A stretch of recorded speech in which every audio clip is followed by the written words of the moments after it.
Hello there, and welcome to this informational video for APS Online for any parents interested in enrolling their students for the upcoming fall 2021 semester. My name is Tom Berryman. I am the principal at Ella White Elementary School.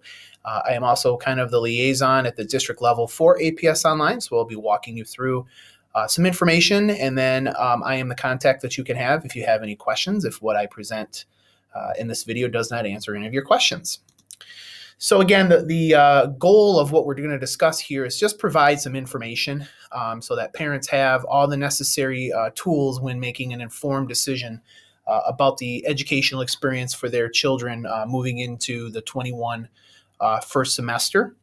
APS Online is a semester-by-semester commitment. We'll talk a little bit more about that here shortly. One disclaimer that I want to make sure everybody kind of hears and sees. If your student was an APS Online student last year and struggled, whether that be struggling to make progress at the elementary level or failing courses at the secondary level, we do strongly recommend that that student returns to face-to-face for at least the first semester of 21-22, especially high school students that might have fallen behind credit-wise last year due to distance learning. We ask that they please speak to their counselors, and we recommend face-to-face classes. So again, the plan for ALPENA Public Schools moving forward into this school year is 5 days a week of full instruction, 100% face-to-face for all students, K through 12. There will not be a hybrid model this year for secondary students. It is a 5-day-a-week face-to-face instructional model. I know a lot of you have questions about COVID mitigation protocols, and the number one topic that's always asked is, of course, masking. Right now, the ALPENA Public School policy is mask by parental choice. Will that change? We don't know, but that is, as of today's date, that is the plan moving forward. So as far as we know at this point, that's going to be the COVID mitigation plan as far as masking goes.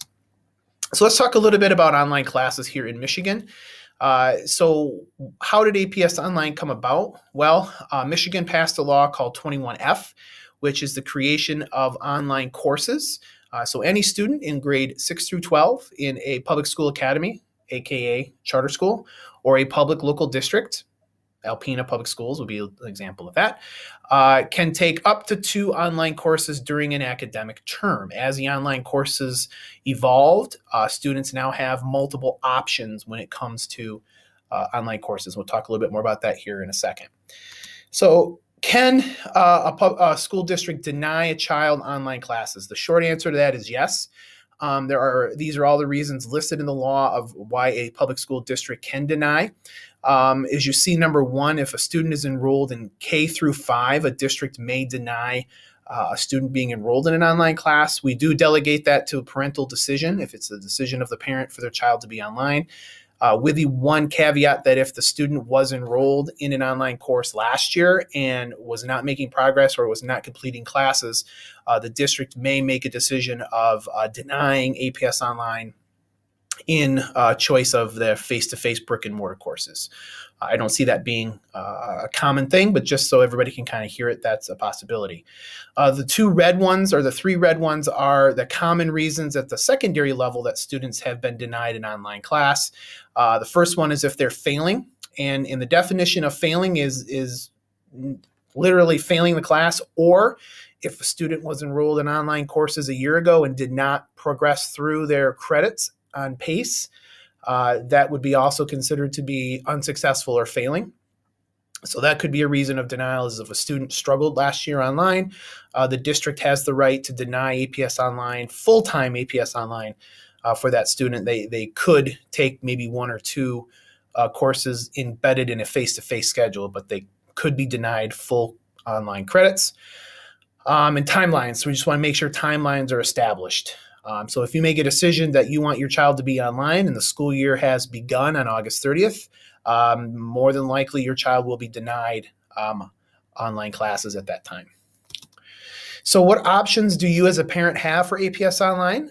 The older students, so high school, has all 3 options. Orange, blue, and green, that is for all high school students, have that option. That means they can be fully online, all 6 classes online. They could take 3 or more. Under Michigan pupil accounting laws, if a child has 3 or more online classes in their schedule, they are considered a full-time online student. So they could take 3 online classes and 3 classes at the high school. So that would be one option they have. Is kind of a 50-50 model. They could take 3, 4, or 5 classes online as well and come to the building for a class. For example, some students choose to take 5 classes online and then come to the building for band. Some students have chosen to take 4 online classes and then come to school for a 2-hour block of, say, welding or auto. Just an option. And then a high school student could also take 1 or 2 online classes that is embedded into their brick and mortar schedule. So that's an option that only high school students have. Thunder Bay junior high students have options orange and green, which means they can be fully online, or they can take 1 or 2 classes online. We do not offer the option of Thunder Bay students to take more than 2 online classes and be a brick and mortar student. They must be either a full-time face-to-face student or they have to be full-time online. They cannot be a 50-50 model. If you are an elementary parent, your only option is orange for online. They can either be fully online or fully in a classroom. They cannot have a hybrid of online and face-to-face. So it's either fully online or fully face-to-face if you're an elementary school student, so K-5. So speaking of K-5, this is the one that's a little bit of a more detailed explanation because K-5 is a little bit scattered as far as the planning for it. So what does an online class or online schedule look like for a student who is an online at the elementary level? So of course they are scheduled their 4 core classes, math, English, science, and social studies, plus electives. We do advise parents to treat 100% online as if they were in a brick and mortar. We recommend parents set a daily schedule for students as if they were in a classroom setting.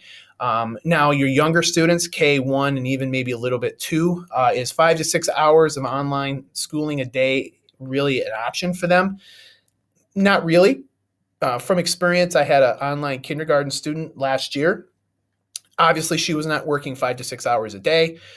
It was probably more of a 2 to 3 hour, or depending on how we know how kindergartners can be, depending on what type of day they're having. But she still was able to progress through everything. So again, 5 to 6 hours is kind of like a baseline we use, but you as a parent know your child the best. But we do recommend that you create some type of a schedule that the child knows as a routine, very similar to as if they were in a brick and mortar. As we entered into distance COVID learning, we became aware of 2 terms when it comes to online education: asynchronous and synchronous. APS Online for both K-5 and of course the secondary level is what is called asynchronous, which means they can work any place, anytime, anywhere. They can log on at their discretion. There is not a face-to-face instructor. They do not have a schedule that would be considered a synchronous schedule. Some of you remember last year when brick and mortar students went remote for various reasons and had certain times where they had to log into Google Meets. That would have been considered synchronous. APS Online is not synchronous.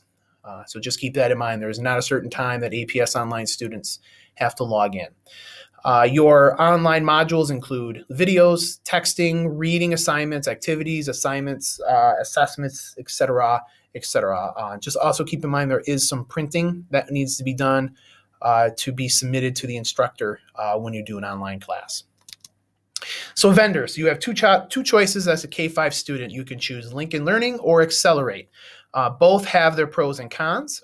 Personally speaking, as a online parent from a year ago, we did Lincoln first semester and we did Accelerate second semester, and we much preferred Accelerate. It worked better for my kindergartner.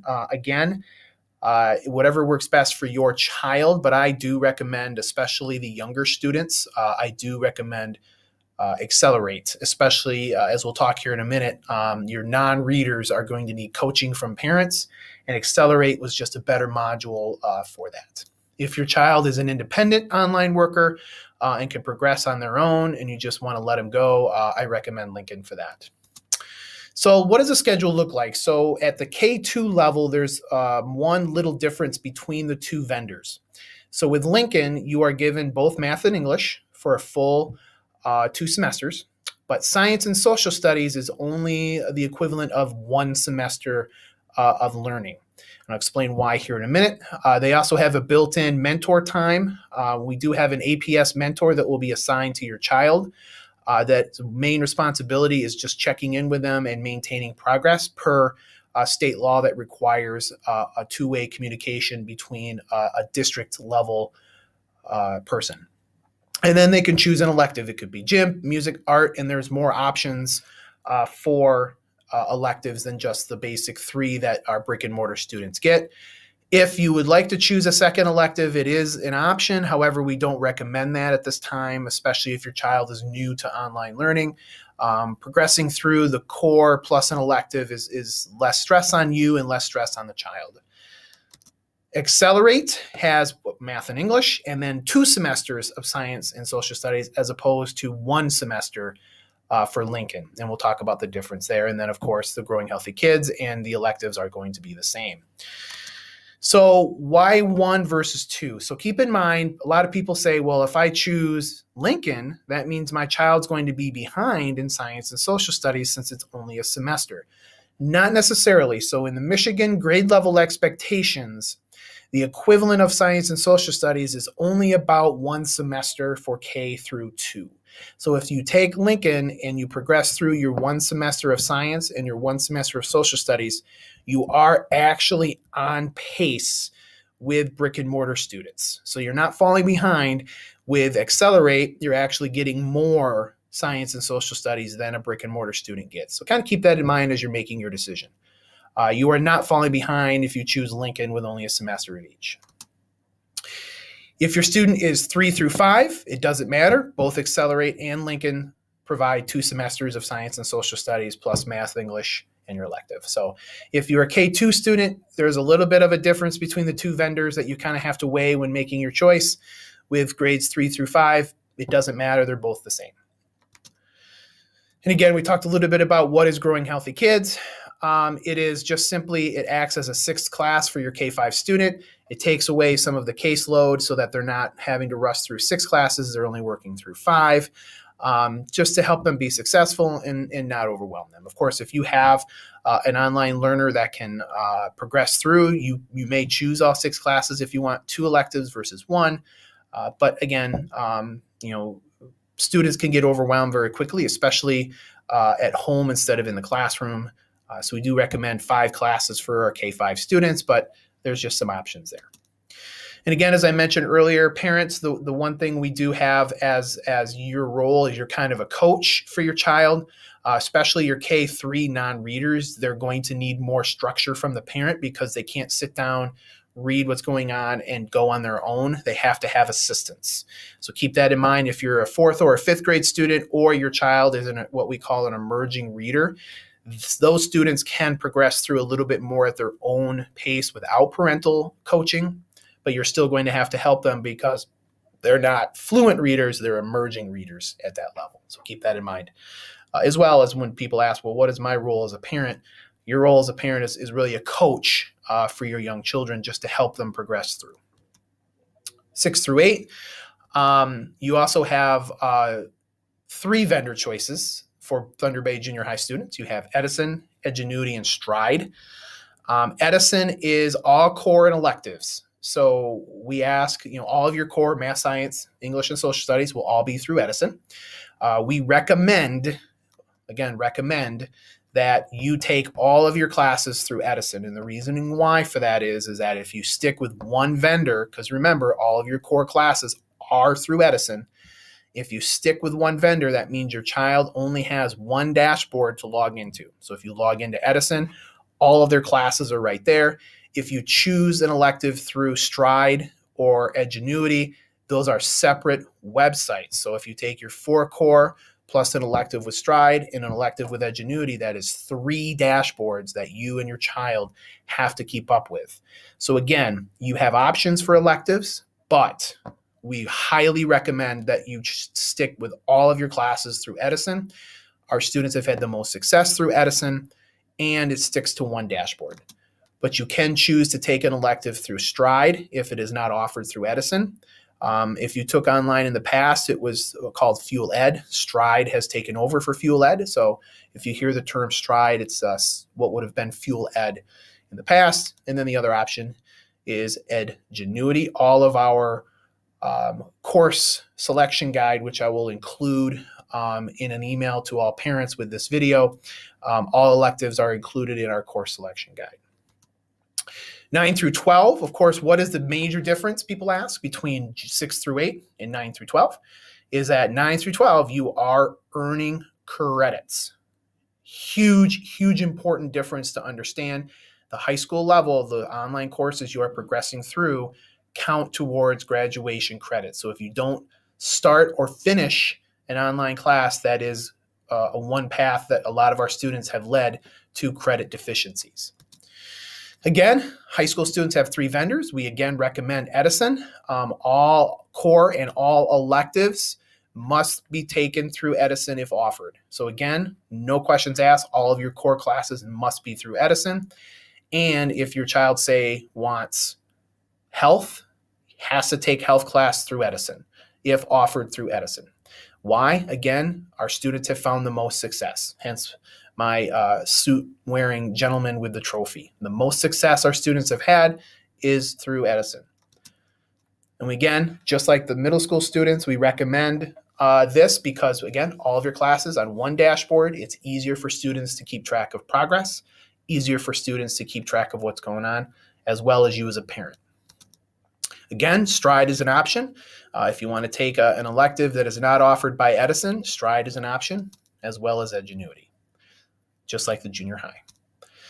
Chromebooks. So obviously we all knew that as we transitioned into COVID learning a year ago, the district made the decision to make Chromebooks available for most secondary students as well as online elementary students. That is still the case. So if you are a K-5 student that is online and you would like a district-issued Chromebook, you will work through your home school to get that device. So for example, if your home school or the school that you would attend, if you chose brick and mortar, is Ella White, then you would work through that building to get your device. Same thing for 6 through 12. All 6 through 12 students are given a one-to-one device. They are not given a one-to-one device at the K-5 level. We still have Chromebook carts in classrooms at the K-5 level. At the secondary level, every student is one-to-one. So again, if you're an APS Online student, you don't have to get a device, but just know that at the secondary level, every student is given a device. If you would like a device, you'll have to pick it up at your home school. So that would be the junior high or the high school. If you're a high school student and you choose to take an elective that really requires a laptop, you'll have to work through Mr. Barrett at the high school to get a laptop signed out. Again, we don't recommend that for various reasons, but that is an option for your choice. Insurance, because we all know what happens when you put an electronic device in the hands of a child. If you are an elementary student, my recommendation is if you are looking at APS Online option for more than just one school year, is your insurance to pay it. And again, we'll talk about insurance, and you can pay through school pay. And I'll probably be sending out another informational video about school pay later if you are an online student. You can pay $30. That is a one-time payment. So, for example, if you are a kindergarten student and you are choosing to do APS Online maybe for your entire elementary career, the $30 will cover you from kindergarten all the way through 5th grade. So if you don't have any incidences of damage, $30 covers you. If there's a damage to the device, the $30 covers the full cost of damage. Then you could pay an additional $30, which means that if you have damage to the device, you can pay up to $30. So you don't have to pay the fee again. You can keep that money in reserve, and then if a damage occurs again, whatever the damage is, you will pay up to $30. So for example, if it's a $7 key that is damaged, you'll charge $7. If it's a $200 screen, you'll be charged $30. So the maximum you'll be charged for the second time is $30. If there's damage a third time or more, unfortunately, the district will not cover any of that, and the family will be responsible for the full repair cost. At the 6-12 level, exactly the same. However, I do recommend at the secondary level that you do pay the insurance up front. That device is a student's device to take back and forth from school. That will help you in the long run. Again, it's a $30 one-time payment. You do not have to pay it every year. It's a one-time payment that will cover you for a full cost of damage, a one-time full cost of damage, regardless of when it occurs. So if you pay for it their 6th grade year and you don't need the damage until their 10th grade year, it's covered. Same thing about the 2nd time damage and the 3rd time damage. So again, the example I use, if you choose to do APS Online from kindergarten through graduation, they'll get a device K-5, then they'll get a new device 6 through 12. Tech issues are bound to happen. So there's 2 categories of a tech issue. Number 1, is it related specifically to the online class, their website, their portal, assignments, opening quizzes, etc. At that point, you'll have to go through the online instructor. In the dashboard or the portal, there is information on how to contact your direct online instructor. So again, if it's a direct issue with that website or that portal, you'll go through your online instructor. However, if it's a hardware issue with the device, won't power on, the charger won't work, keys are not working, you will contact your online mentor and they will work with IT to get the matter resolved. So again, 2 different options if there's a tech issue, and here's how to and who to contact in the event that you have a tech issue. So some final general information just to keep in mind. What if online is not working for me? So again, as I mentioned earlier, APS Online is a semester to semester commitment. Every child has a 10-day trial period for online courses, and that's not 10 school days, that is 10 total days. So you have 10 days from the start of your online classes to decide whether to stay or not. This doesn't mean you can drop an online math for a different online math. That means to drop completely from online back to face-to-face. You have only 10 days. After that 10th day, it is a semester commitment until January for the completion of first semester. And again, we do that for 2 reasons. 1, continuity of education. Again, a brick and mortar class is going to progress a little bit differently than a student would online. That is just to help with any type of learning disruption. We don't want that. And number 2, for district level staffing, when the school year begins or the semester begins, we have staffing in place. A mass exodus of students into the online programming or out of the online programming would really upset the apple cart when it came to staffing. And that's just not fair to our students that are remaining in brick and mortar. So that's what we ask. 10-day trial period. At the completion of that 10th day, you are committed for the remainder of the semester. And that's what I mentioned after the 10 days. And it's to ensure an easy transition of content and to avoid any loss of learning. We just don't want that to happen. So again, APS Online is a semester-long commitment. Some important dates, you can see here August 13th, and originally it was the 11th. We moved it to the 13th to give a little bit extra time for parents. That is the deadline to make any request to become a 100% online learner. Now, if there's something that comes up after that date, and we're not saying we won't hear, the difference being instead of it being an automatic enrollment, you will have to go through our assistant superintendent for curriculum, Megan Gauthier, who would be the one to take it by case basis. But again, we really want to stress that all parents kind of make that decision for 100% online classes by the 13th of August. That will allow us to get your child enrolled so that when August 30th hits, they can begin their classes. We do not want a repeat of last year where we had kids that couldn't start classes well into September. And that's just not fair to your children. August 30th, first day for all APS students, whether they're online or brick and mortar. The deadline to drop online classes and return back to your face-to-face programming is September the 9th. After the 9th of September, your child is locked in for a full semester commitment.